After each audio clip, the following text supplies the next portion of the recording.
Hello, this is Michael Wojcik with the Rochester City Council update for July 6th, 2015. If you just watched the City Council meeting tonight, you missed the most interesting part. The most interesting part was the dinner meeting where the city administrator was discussing his suggestion to rein in neighborhood associations, the Committee on Urban Design and Environment, and the Planning and Zoning Commission from making recommendations and working to improve plans before they get to us. Needless to say, I strongly oppose what the city administrator was doing, and I'm particularly frustrated that he brought it up basically on an example that turned out to be completely fictitious. We were told earlier in the day that the Associated Bank vice president had found that there were some issues with the he was upset about the treatment he received at the Committee on Urban Design and Environment. I normally attend those meetings. I wasn't at this last one. Turns out Sandra Means was there and didn't see anything that was particularly wrong either. Well, do a little research. First thing I find out is that they didn't have a quorum there, and I asked some time ago to get the attendance records of people who are on this committee. So if people are regularly not showing up for these committee meetings, we can remove them and put some people with a little bit better attendance back onto that board. Second thing, we find out, there was absolutely nothing bad that happened. I think the developer would have been upset that they didn't have a quorum. However, it doesn't change the fact that there were no issues there, and there was no follow-up work done by city administration to figure out what the particular concerns were. And third, would be the fact that these committees are essentially volunteers, and we're not giving them much training. We have to do a lot better to give them training, but certainly want to make sure that they keep involved in the process. I think that's very important to ourselves as a community. I'm just blown away that staff would bring forward these allegations against CUDE without doing any background work at all, and to find out it was totally made up.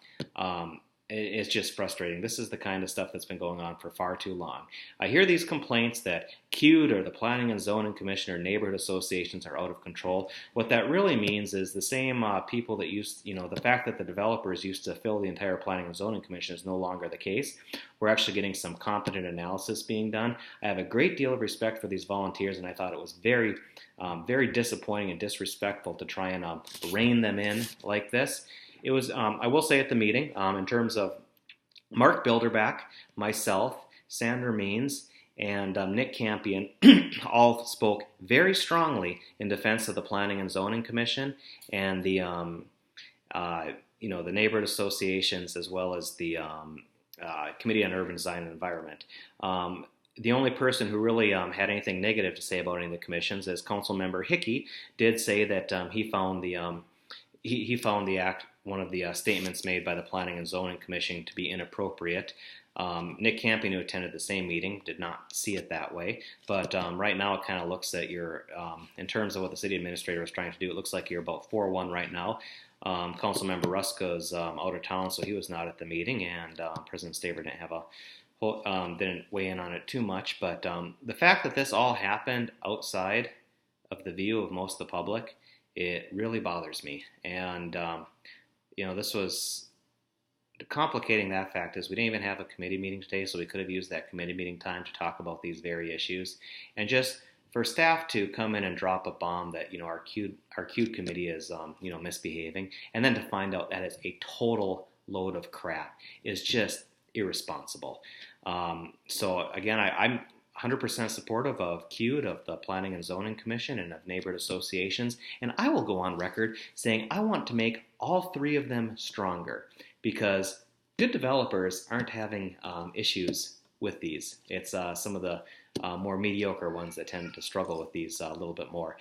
Speaking of mediocre developers, Mr. Mac Hamilton was present. I did make the entire meeting. I never actually said his name, but funny thing, he promised, or he made a statement that he wasn't going to use the alley for staging because the neighborhood was worried about staging and destroying the alley on the 5th on 5th development. And as is par for the course, I don't trust a word he says. And we have a condition in there saying that if he degrades the alley, he's got to fix it. And since I don't particularly trust him, what with the history of lying to the council, We actually I had staff go out and document the condition of the road before. It's pretty well deteriorated right now, and not only that, but I had the neighbors document all the heavy equipment that in theory was not going to be staged in the alley, but we have extensive pictures of the heavy equipment being there. Bottom line is, we have dotted our I's, crossed our T's, and I expect that we are going to have a alley in very good condition when Mr. Hamilton is done repairing that alley. I'm very disappointed. There's just some people in the community you can trust and some people that you can't. And but at least in this case, we knew who not to trust, and we've got him dead to rights. So good job by staff on making sure we had our bases covered. And we'll see if he finds a way to worm out of this particular responsibility. But I hope not. I hope he does have to go back and leave the alley in a condition that was pretty good, like he found it in. Keep what you tell the public you're going to do, stick with it. Don't need to change. And lastly, we had a couple different subdivisions approved. As in keeping with the case, I will not support infrastructure that is a losing investment for the rest of its life, such as cul-de-sacs, and I will continue to hold that up. 2 people voted against cul-de-sac because it's not for the same, myself and Sandra voted against it once, and then 2 other council members, Mark Bilderback and Nick Campion, also said, yeah, we hear you. We know that these are bad investment options, but let's wait and handle it with a comprehensive plan. I get that. Like I say, I'm taking a principled stand. I'm saying I'm not willing to take our $100 million or $1 billion public works deficits and make it larger. And that's what we're doing with these projects.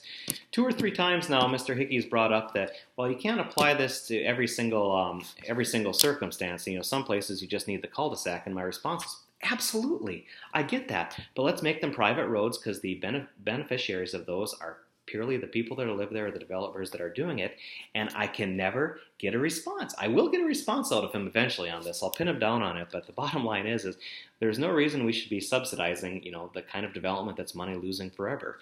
So that's a little bit about what's going on. Appreciate you watching as always, and I will catch you next time. Bye.